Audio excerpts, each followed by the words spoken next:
మాడు వగిలే ఎండలు జయంగా ఓ దిక్కేమో తాగేతానికి నీళ్లు లేక జనం అరిగోసపడుతున్నారు. ఇంకో దిక్కు రైతులేసిన పంట ఎండి ఎరగారిపోతుందని నెత్తికి షేయి పట్టుకొని నీళ్ళో రామచంద్ర అని మొత్తుకుంటున్నారు. అగో అట్లనే ఎండిపోతున్న పంటను చూడలేక ఓ రైతు ఆ పంట దూప తీర్చేతానికి ఏం విగ్రహం చేస్తుండో చూడురిగో. గీ దునియాల ఎంత రాసినా ఓడవని కష్టం, ఎంత చెప్పినా తీరని కష్టం ఎవలదన్నా ఉన్నదంటే అది ఒక్క రైతులదే. ఓ దిక్కు అప్పులు చేసి పెట్టుబడి పెడితే పంట దిగుబడి రాక ఒకళ్ళ అనుకున్నంత పంట వండినా పండించిన పంటకు గిట్టుబాటు ధరియక రైతన్నలు పడుతున్న గోసలు అన్ని ఇన్ని కావు.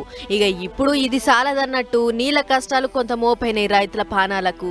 కన్న బిడ్డలోలిగానే సాదుకున్న పంట కళ్ళ ముంగట్నే ఎండిపోతుంటే చూడలేక చూసి తట్టుకోలేక గీ రైతన్న ట్యాంకర్లల్లా నీళ్లు తెచ్చి పొలానికి తడివెడుతున్నాడు. కరీంనగర్ జిల్లా ముగ్దుంపూర్ అనే ఊళ్ళో ఉండే పూరెల్ల అంజయ్య అనే గీ రైతుకు 3 ఎకరాల భూమి ఉందట.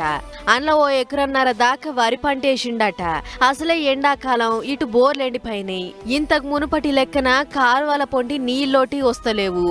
అందుకనే పెట్టిన వరి పంట అంతా కళ్ళ ముందే ఎండిపోతుందని ఇగో ఈసొంటి తిప్పల పడుతున్నా అని అనుకొస్తున్నాడు రైతన్న. మాకు పొలం బాయి పైన ఉన్నది, పొలం కింద ఉన్నది కాబట్టి నీళ్ళు తీసుకొచ్చి బాయిలలో నింపుకొని మోటార్ ద్వారా వాళ్ళకి లిఫ్టింగ్ చేస్తాను. ఒక ట్యాంకర్కి ఒక 1000 రూపాయలు, రోజుకు ఒక 4 ట్యాంకర్లు 5 ట్యాంకర్లు నీళ్ళు పోసి మేము పొలాన్ని కాపాడుకుంటున్నాం. ఆగనట 1000 రూపాయలకు ట్యాంకర్ లెక్కన నీళ్లు తెచ్చుకుంటుండట.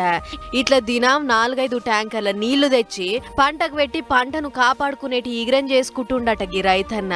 ఇక సర్కారే ఎట్లనన్నా చేసి కాలువల నీళ్లు ఇడిచాలే, దేశానికి బుక్కెడు బువ్వ పెట్టే రైతు బతుకు ఆగం కాకుండా చూడాలే అని ఒక తీరుగా ఏడుకుంటుండు. చూడాలే మరి గీ ముచ్చట చూసినాకనన్నా కాలువల నీళ్లు ఇడిస్తారో లేదో అనేటిదిగా.